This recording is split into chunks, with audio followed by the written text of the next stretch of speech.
हरे कृष्णा। श्रीमद् भागवत गीता अध्याय 8 भगवत प्राप्ति श्लोक संख्या 28।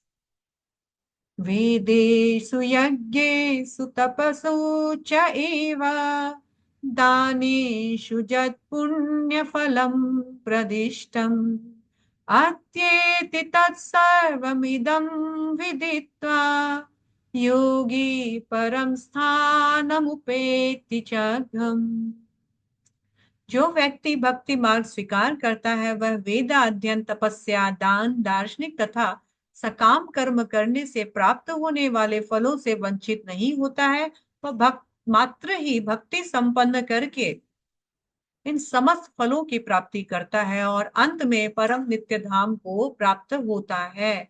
तो यहाँ इस श्लोक में भगवान जो भक्ति मार्ग का, जो कि ना ही तो प्रकाश मार्ग है ना ही अंधकार मार्ग है, भक्ति मार्ग, और उसका जो सुपीरियरिटी है, उसका जो सुप्रीम पोजीशन है, परम पोजीशन है, परम पद है, उसकी व्याख्या कर रहे हैं। और इस श्लोक में भगवान बोल रहे हैं कि कैसे मेरे भक्त उन ज्ञानी, उन तपस्या, उन कर्मी, उन सभी से ऊपर की वस्तु कर रहे हैं। ये भक्ति इन सबसे ऊपर है।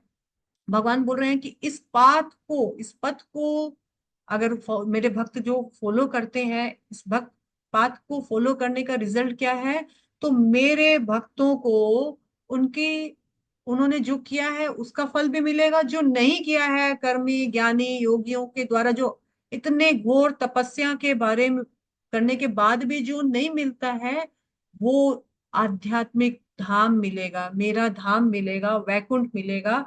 और बिना, इवन उन्होंने इच्छा नहीं की थी किसी पुण्य का, किसी मोक्ष का या कुछ भी, लेकिन बिना इच्छा किए बिना उनको उससे ज्यादा मिलेगा और उससे बेटर मिलेगा।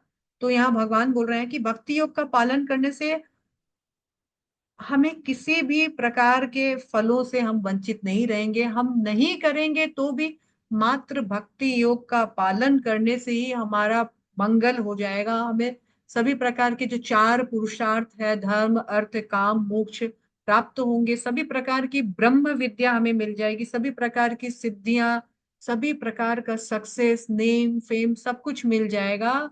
जो वेदों के अध्ययन से, यज्ञों से, तपस्या से, दान से, पुण्य से जो लोग इकट्ठा करते हैं, इतना कुछ करने के बाद वो केवल मात्र श्री कृष्ण की भक्ति करने से, भगवान बोल रहे हैं, बिना किए बिना इच्छा किए इन सभी चीजों का फल मिलेगा हमें। हम उन फलों से वंचित नहीं होंगे, बल्कि मात्र भक्ति संपन्न करके हम भगवान के नित्य धाम वैकुंठ, जो कि हमारा अपना ओरिजिनल घर है, उसे प्राप्त करेंगे। भगवान का दुर्लभ प्रेम प्राप्त करेंगे।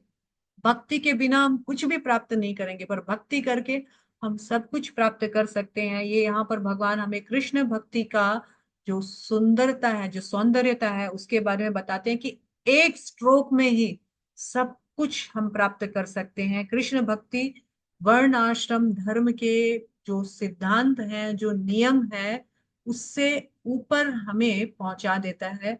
हम जो नहीं करते हैं उन चीजों का भी हमें शुभ लाभ, शुभ फल प्राप्त होता है। कृष्ण भक्ति वर्ण आश्रम से भी ऊपर है। हरे कृष्णा।